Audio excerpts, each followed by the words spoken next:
ముందుగా ఈరోజు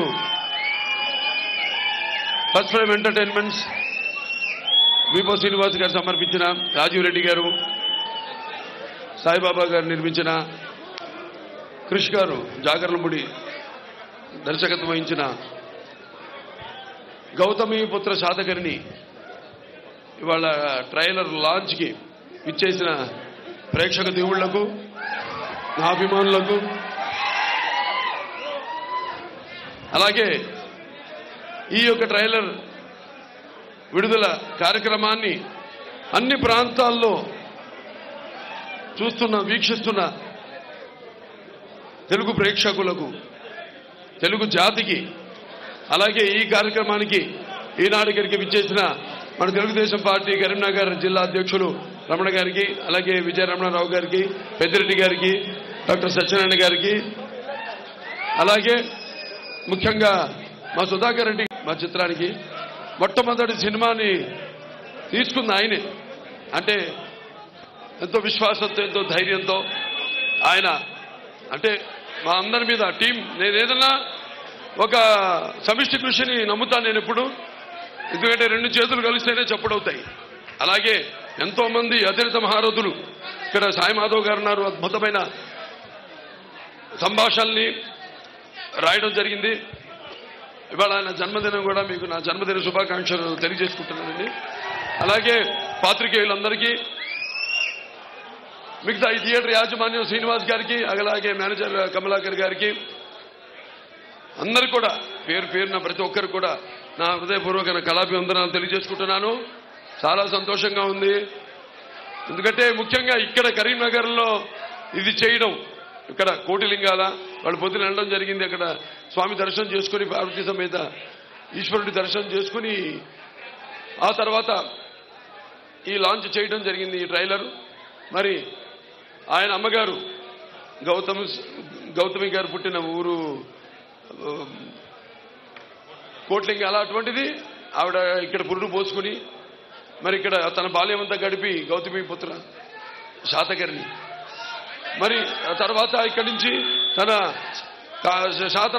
శాతవాహన సామ్రాజ్యానికి సింహద్వారం అయిన కోటిలింగాల నుంచి అటు మెదక్ జిల్లా కొండాపూర్ నుంచి కొన్నాళ్ళు పరిపాలన సాగించి ఆ తర్వాత అమరావతి రాజధానిగా, అటు శ్రీకాకుళం, కృష్ణా జిల్లా శ్రీకాకుళం, అటు నుంచి ప్రతిష్టానపురం అంటే ఉజ్జయిని నుంచి ఈ అఖండ భారతదేశాన్ని ఏకఛత్రాధిపత్యంగా పరిపాలన సాగించిన మహానుభావుడు, శకపురుషుడు మన శాతకర్ణి. అటువంటిది ఆ చల్లని సముద్ర గర్భంలో దాగిన బడబాలను ఎంతో ఆ నల్లని ఆకాశంలో కనిపించని భాస్కరులందరూ అన్నారు మహాకవి దాశరథి గారు. అలాగే మరి ఈనాడు మనం నిజంగా చూస్తే మనకంటూ ఒక దేశాన్ని ఇచ్చి, మనదైన చరిత్రనిచ్చి, ఒక వారసత్వాన్ని ఇచ్చి, ఈ ప్రపంచ పటంలో మన దేశానికి ఒక గౌరవాన్ని ఇచ్చి, ఒక బిడ్డని పురిటి నొప్పుల్లా ఈ పొడవి గర్భంలో కానరాని ఒక భాస్కరుని వీరగాథ ఈ శాతకర్ణి, గౌతమి పుత్ర శాతకర్ణి. మరి ఒక తెలుగు బిడ్డగా, అలాగే ప్రపంచవ్యాప్తంగా తన వెన్నముక్క మీద తెలుగు జెండాని ఎగురవేసిన నందమూరి తారక రామారావు గారి వారసుడిగా ఈ యొక్క కథని చాటి చెప్పడం నా ధర్మంగా భావించాను. అనుకోకుండా కాకతాళీయమో యాదృచ్ఛికమో మరి ఆనాడు నేను 99 సినిమాలు చేస్తున్నాను. నా 100వ సినిమా ఏం చేయాలా అని కథలు వింటున్నాను. కొన్ని నచ్చలేదు, కొన్ని నేను అనుకున్న రేంజ్కి, నేను అనుకున్న స్థాయికి, ఏదైతే మా ప్రేక్షకులు, నా అభిమానులు కోరుకునే స్థాయికి రాలేదు అని సతమతమవుతున్న సమయంలో మరి కృష్ గారు రావడం, అంతకుముందు మాకు పెద్ద పరిచయం కూడా లేదు. మమ్మల్ని అందరినీ దేవుడే కలిపాడు. అది నేను ఎప్పుడు చెప్తుంటాను, ఎన్నో సందర్భాల్లో, అన్ని కాకతాళీయంగా అదృశ్యంగా జరుగుతుంటాయి నా జీవితంలో. అప్పుడు డాక్టర్ వేషం అయ్యి అంటే నిజంగా నేను అందరూ అంటుంటారు డాక్టర్ని అవుదామని, యాక్టర్ అయ్యానని. నేను అలా ఎప్పుడు అనుకోలేదు, యాక్టర్నే అవుదాం అనుకున్నాను. అటువంటి అప్పుడు మరి ఒక సినిమాలో ఓ డాక్టర్గా చేసినప్పుడు బసతారక ఇండో అమెరికన్ క్యాన్సర్ హాస్పిటల్కి చైర్మన్ అవ్వడం జరిగింది. అలాగే శ్రీరామరాజ్యం చేయడం, అటు ఒక లెజెండ్ సినిమా చేయడం, ఆ తర్వాత హిందూపూర్ శాసనసభ్యుడిగా నేను ఎన్నిక కావడము, అలాగే ఈ 100వ సినిమా ఏం చేయాలా అని నాలో నేను సతమతమవుతున్న సమయంలో రావడం, ఆ చిత్రాన్ని అడగడం, వెంటనే ఇక వెనక ఎందుకంటే చారిత్రాత్మకంగా ఆయన గురించి మన దురదృష్టం ఏంటంటే చాలా తక్కువ చరిత్ర ఉంది ఆయన గురించి. ఎందుకంటే అప్పటికి ఎప్పుడు శంఖపురుషుడు అన్నానంటే ఈ జంబూద్వీప కాలమాన పట్టికలో ఆయన ఎప్పుడైతే సింహాసనాన్ని అధిష్ఠించాడో అప్పుడే మనకి ఆ రోజే ఉగాది పండుగను మనం జరుపుకుంటాం. మన రాష్ట్రాల్లోనే కాదు, మన ఆంధ్ర తెలంగాణ రాష్ట్రాల్లోనే కాదు, యావత్ భారతదేశంలో మహారాష్ట్రలో గుడిపాడవ అని, అలాగే మణిపూర్లో, లేకపోతే విదేశాల్లో కూడా మారిషస్, బాలి దీవుల్లో కూడా ఈయన పేరు చెప్పుకునే శాతవాహన శకం అని చెప్పుకుని బయలుదేరుతారు. నాకు తెలిసింది మూడు శకాలు. ఒకటి శాలివాహన శకం, రెండోది స్వతంత్ర పోరాటం, మనకు స్వాతంత్రం సిద్ధించడం, మూడోది నాకు తెలిసింది ఎన్టీ రామారావు గారు రాజకీయాల్లోకి ప్రవేశించడం. మరి రామారావు గారు ఎన్నో మరి వెనకబడిన 9 మాసాలకే పార్టీ పెట్టి 9 మాసాలకే అధికారంలోకి వచ్చి మరి ఈ అధికారంలో ఉన్న పదవులకు దూరంగా ఉన్న బడుగు బలహీన వర్గాల వెనుకబడిన తరగతులు అలాగే మైనారిటీలందరూ కూడా చేయూతనిచ్చి వాళ్ళని అధికార పీఠం మీద కూర్చోబెట్టిన మహానుభావుడు నందమూరి తారక రామారావు గారు. మరి ఇక్కడ తెలంగాణ జిల్లా ఈ తెలంగాణ రాష్ట్రానికి వస్తే అప్పుడు ఉమ్మడి రాష్ట్రంగా ఉన్నప్పుడు ఆయన చేసిన ఎన్నో సంస్కరణలు, ఇక్కడ పోలీస్ పటేల్ పట్వారీ ఈ యొక్క వ్యవస్థను నిర్మూలించడం, మాండలిక వ్యవస్థను తీసుకురావడం, అలాగే 610 జియో దాని ద్వారా ఇక్కడ స్థానికులకి ఎక్కడ వాళ్ళకి అక్కడే ఉద్యోగాలు కల్పించే అవకాశం ఇవన్నీ కల్పించడం జరిగింది. మరి ఈరోజు ఇటువంటి చిత్రాన్ని చేసినందుకు నిజంగా అద్భుతం, ఒక అనిర్వచనీయమైన అనుభూతి, ఆనందం మాటల్లో. అంటే ఇప్పుడు మీరు చూసే ట్రైలరు, నేను కూడా ఇదే మొదటిసారి చూడటం ట్రైలర్ని. అందుకే నా ప్రేక్షక దేవుళ్ళ మధ్యలో కూర్చుని ఈ యొక్క ట్రైలర్ని చూద్దాం అని మరి నాన్నగారు ఆనాడు నిర్వచనం ఇచ్చారు. ప్రజాస్వామ్యానికి కొత్త నిర్వచనం ఇచ్చారు. అలాగే ప్రజల దేవుడు, సమాజం దేవాలయం, నేను అందులో అర్చకుండని.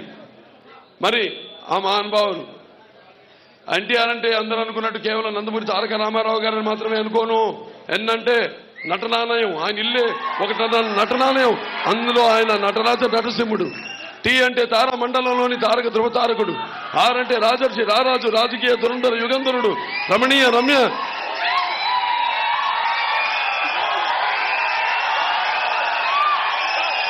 కమనీయ సౌమ్య గుణధాముడు. అందుకే ఆయన అందరి గుండెల్లో నిండుగా మెండుగా ఉండి మనకిప్పుడు ఆరాధ్యుడు అయినాడు నందమూరి తారక రామారావు గారు. పరివర్తిని సంసారే మృత కోవన జాయితే సజాతో ఏన జాతేన యాతి వంశ సమున్నతిని అంటారు. అంటే కేవలం పుట్టినవాడు గిట్టక తప్పదు. కానీ ఎవరైతే తన కుటుంబానికి, ఎవరైతే తన పుట్టిన గడ్డకి, ఎవరైతే అంటే ఊరికి, అలాగే ఎవరైతే తన పుట్టిన ప్రాంతానికి, దేశానికి పేరు ప్రతిష్టలు ప్రఖ్యాతులు తీసుకొస్తారే వాళ్ళ జన్మే సార్థకత చెందుతుంది. అలాగే నేహాపి కమలా శ్రోతి ప్రత్యవాయన విద్యతే స్వల్పమస్య ధర్మస్య త్రాయితే మహతో భయాత్ అంటారు. అంటే అటు వాళ్ళ యుగ పురుషులు, అవతార పురుషులు, వాళ్ళకి చావు పుట్టగలతో ఎటువంటి భయం ఉండదు, ఎటువంటి పరిచయం ఉండదు వాళ్ళకి. వాళ్ళు అటువంటి వాళ్ళల్లో ఒక శాతకర్ణి, ఒక గాంధీజీ గారు, ఒక అంబేద్కర్ గారు, ఒక శంకరాచార్యుల వారు, ఒక ఆది శంకరాచార్యుల వారు, అలాగే ఒక ఎన్టీ రామారావు గారు.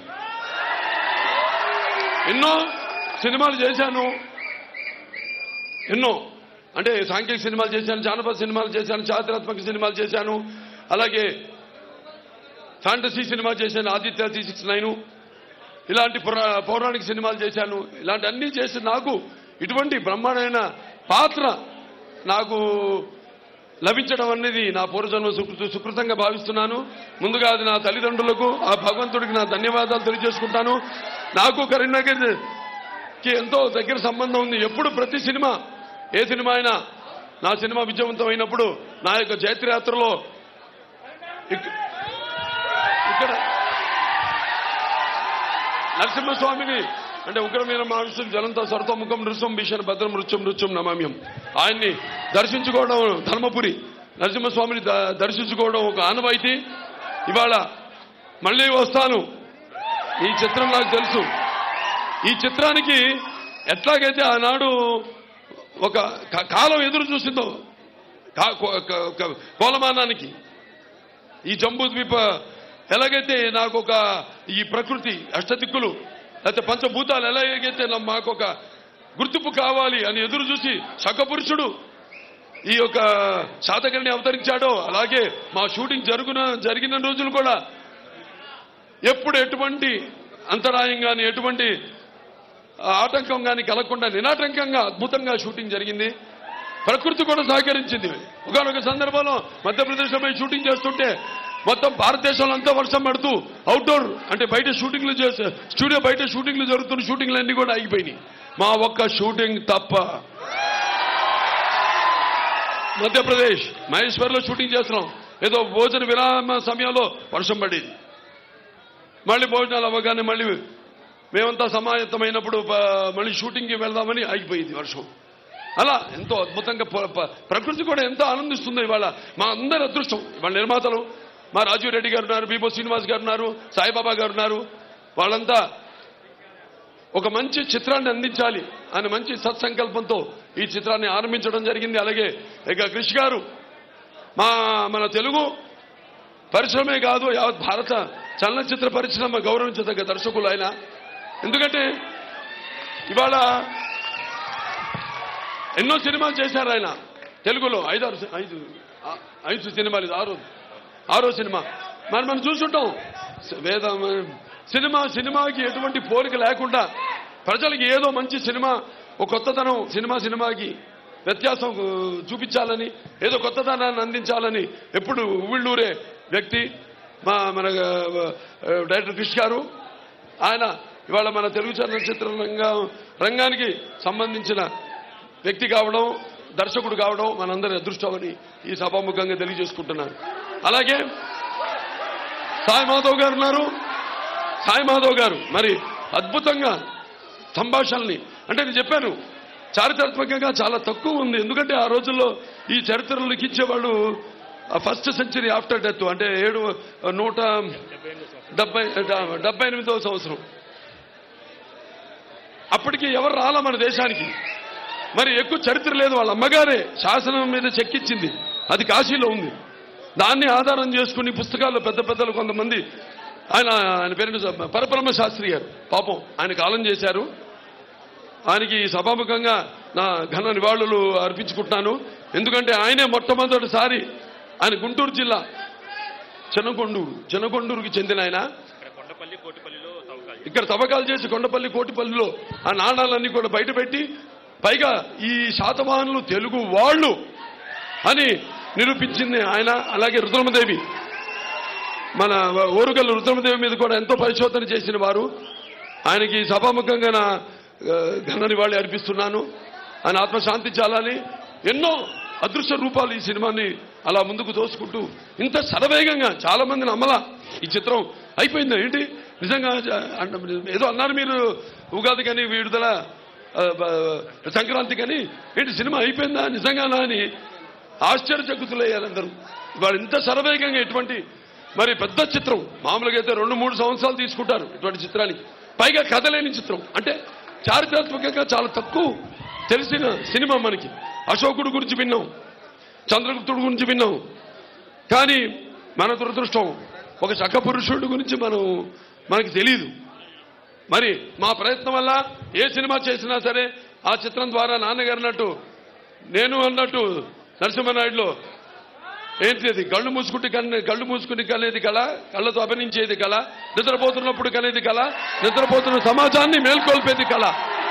అటువంటి మా ఈ యొక్క ప్రయత్నం చిన్న ప్రయత్నం ఉంటాం. మేము చిన్న ప్రయత్నాలు చేయం, పెద్ద ప్రయత్నాలు చేస్తాం.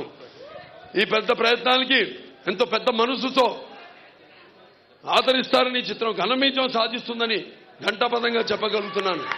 ఎందుకంటే తదేవ మూడుతూ ఉంటాం, సంకల్ప బలీయం అంటాం. ఈ రెండు తోడైన చిత్రం మా గౌతమీపుత్ర శాతకర్ణి. మరి ఆనాడు ఎన్నో రకాల పాత్రలు నాన్నగారు చేశారు. ఎన్నో ప్రజల మీద నమ్మకంతో ఆదరిస్తారని మనం ప్రయత్నం చేయాలి. దేశం నీకేం చేసిందని కాదు, నువ్వు దేశానికి ఏం చేశావనేది. అలాగే ఆయన ప్రజల నాడిని బట్టి నేను వెళ్ళడం కాదు, ఆయనకి ఎన్నో శక్తులు అదృశ్య రూపంలో ఆయన వాటన్నింటినీ ఆహార్యంగా అయితేనేమి, వాచకంగా అయితేనేమి ఎన్నో అద్భుతమైన చిత్రాలు చేసి మీ ముందు ఆయన అంటే సొంత సినిమాలు వ్యాపారాత్మకంగా కాకుండా సమాజానికి ఒక మంచి సందేశం ఇద్దామని, ఒక వరకట్నం అయితేనేమి, ఒక తల్లపెల్లం అయితేనేమి, ఒక గోడదిద్దరు కాపురం అయితేనేమి, ఒక పిచ్చి పుల్ల అయితేనేమి, ఒక తోడు దొంగలు అయితేనేమి, ఇటువంటి ఎన్నో అద్భుతమైన సినిమాలు తీసి సందేశాన్ని ఇస్తూ అటు ఆయన నిర్మాతల్ని వ్యాపారాత్మకంగా వాళ్ళు దెబ్బతినకూడదని వాళ్ళకి వ్యాపారాత్మక చిత్రాలు చేస్తూ అవన్నీ చేశారంటే అదంతా తెలుగు వారికి ఉన్న ప్రత్యేకత. ఇంకే భాషలో ఉన్నారు చెప్పండి, ఎవరు సాహసించలేరు. ఒక అవిటివాడికి అయితేనేమి, ఒక భీష్ముడిలో ఒక వృద్ధుడైతేనేమి, మంచి పండు వయసులో 32-34 ఏళ్లలో ఇలాంటి ఎన్నో అద్భుతాలు. మన రాజుపేదలో ఒక కురిపి వేషం అయితేనేమి, ఇటువంటి అద్భుతమైన సినిమాలు ఎన్నో చేశారు. ఆయన అడుగుజాడల్లోనే మరి ఆనాడు ఆయన ఆ పుణ్య దంపతులు బిడ్డగా, అలాగే ఒక కళామ తల్లి ముద్దు బిడ్డగా ఎన్నో చిత్రాలు నేను చేయడం జరిగింది. ఒక ఆదిత్య శిక్షణ అయితేనేమి, ఒక భైరవ దీపం అయితేనేమి, మొన్న రిలీజ్ అయిన శ్రీరామరాజ్యం అయితేనేమి, ఇవన్నీ కూడా మీరందరూ ఆశీర్వదిస్తున్నారు. అందుకే అంటుంటాను, ఎవరైనా నువ్వంటే కాకతీయ కత్తులు కథ తొక్కిన ఓరుగల్లును కంట చూసినప్పుడు నేను తెలంగాణ సీమ సింహాన్ని, పల్నాటి బాలచంద్రుడు పేగులు మూటగట్టుకుని అడుగుపెట్టిన మరి గడ్డ మీద అడుగు పెట్టినప్పుడు పల్నాటి సీమ సింహాన్ని, అలాగే మన బొబ్బిలి సింహం, బొబ్బిలి పులి తాండ్ర పాపరాయుడిని ఉద్వేగాంతానికి తలుచుకున్నప్పుడు నేను బొబ్బిలి సీమ సింహాన్ని, అలాగే వేటగొడ వల్ల నాటు బాంబుల హింసావాదులను కన్నెర్ర చేసి చూసినప్పుడు నేను రాయలసీమ సింహాన్ని. మొత్తంగా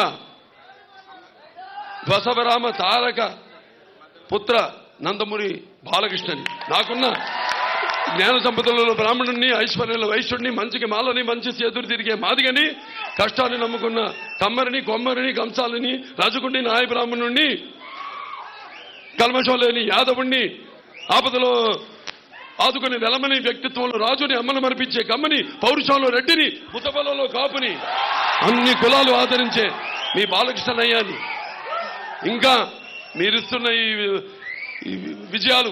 విజయాలకి ఇంకా ఎంతెంతో రెట్టింపు ద్విగుణీకృతమైన ఉత్సాహంతో ఇక ముందు ఎంతో ఇంకా ఇంత అద్భుతమైన కలియకలతో, నా ఒక్కడి వల్ల కాదు, నా నిర్మాతలు వారే నాకు ఎప్పుడు శ్రీరామరక్ష నిర్మాతలు. ఒక సినిమాలో పనిచేసే ప్రతి సాంకేతిక నిపుణుడు, ఇవాళ ఈ సినిమా కెమెరామెన్ గురించి చెప్పుకోవాలి, బాబా గారికి ఎంతో అద్భుతంగా చూస్తున్నారు సినిమాల్లో. మన అద్భుతంగా ఇవాళ యావత్ మొత్తం మనం ఏ అంతర్జాతీయ సినిమాలు ఏవైతే చూస్తున్నామో మనం వాటికి తగ్గట్టుగా వాటికి లేదా వాటిని అధిగమించి కూడా ఎంతో అద్భుతంగా అన్ని రకాలుగా అన్ని హంగులతో ఈ సినిమా మీ ముందుకు రాబోతుంది. తప్పకుండా మీరందరూ ఈ చిత్రాన్ని ఆశీర్వదిస్తారని, అలాగే నా అభిమానులు ఉన్నారు, ఇంతకాలం నా నుండి ఏమి ఆశించకుండా మీరు చూపిస్తున్న అభిమానమే నాకు శ్రీరామరక్ష. ఎందుకంటే అభిమానం అనేది ఎటువంటి డబ్బుతో కొనేది కాదు, ఎటువంటి ప్రలోభాలకి లొంగేది కాదు. కాబట్టి అటువంటి విలువైన అభిమానాన్ని ఇంతమంది అభిమానులు పొందడం అంటే అది మీకు నాకు ఏ రుణానుబంధమో, ఏ పూర్వజన్మ సుకృతమో, ఏ విడదీయలేని అనుబంధమో కదా అని నాకు అనిపిస్తూ ఉంటుంది. నా అభిమానులు ఎప్పుడూ ఆదర్శంగా నేను చేస్తున్న ప్రతి కార్యక్రమానికి కూడా, మంచి కార్యక్రమాలకి మీరు కూడా ఆదర్శంగా మిగతా అభిమానులకి మీరంతా ఎంతగానో మంచి సంక్షేమ కార్యక్రమాలు చేపట్టి ఇంకా ముందు ఈ యొక్క వారసత్వాన్ని ముందుకు తీసుకెళ్లాలని కోరుకుంటూ మరొకసారి ఈ సభాముఖంగా మా నిర్మాతలు వాళ్ళందరూ కూడా ప్రయత్నం చేసినందుకు వాళ్ళకి నా అభినందనలు తెలియజేసుకుంటూ యావత్ మరి ఎట్లా అంటే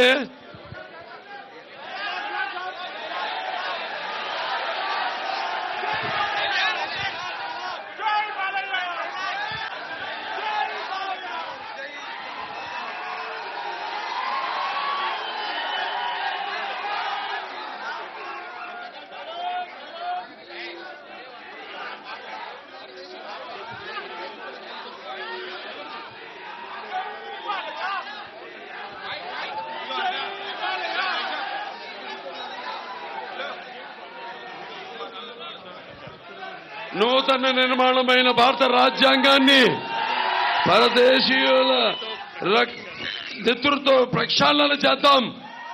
దొరికిన వాళ్ళను తురుముదాం, దొరకని వాళ్ళని తరుముదాం. ఏది ఏమైనా దేశం మీసం తిప్పుదాం. అంగ కళింగ కదంబ కలబర కోసల కుంతల కొంకణ విదర్భ అవంతి అనూప వీర అపరాంత కుకురు అకర అసక అస్మిక ములక మాలవ మహిష మగధ చేర చోట్య పాండ్య సౌరాష్ట్ర సహితంగా ఒకే ప్రాంతం ఒకే రాజ్యంగా మొత్తం ఈ భారతదేశాన్ని పరిపాలించిన మన గౌతమిపుత్ర శాతకర్ణి గారికి మనమందరం కూడా ముఖ్యంగా ఈ కోటిలింగాలకి చరిత్ర ఎంతో రుణపడి ఉంది. ఎందుకంటే ఎప్పుడైతే ఆయన పేగును తల్లి పేగు కోశారో ఒక భారతదేశానికి ఒక జన్మనిచ్చింది. కోటిలింగాల ఎప్పుడైతే పురిటి నొప్పుతో ఆయన అరిచాడో అప్పుడే మన దేశానికి ఒక ఉనికి తీసుకొచ్చింది. కాబట్టి ఈ కోటిలింగాలకు చరిత్ర ఎంతో రుణపడి ఉంది. అందరూ కూడా ఎందరో పరిశోధనలు చేశారు ఆయన మీద. వాళ్ళందరికీ నా అభినందనలు కృతజ్ఞతలు తెలియజేసుకుంటూ మరొకసారి ఈ కార్యక్రమాన్ని ఇంత ఘన విజయం చేయడానికి చేసిన ప్రేక్షక దేవుళ్లకు, నా అభిమానులకు, కరీంనగర్ ఈ యొక్క పట్టణ పుర ప్రముఖులకు, పాత్రికేయులకు, పోలీస్ సిబ్బందికి అందరూ కూడా నా కృతజ్ఞతలు తెలియజేసుకుంటూ నేను సెలవు తీసుకుంటున్నాను.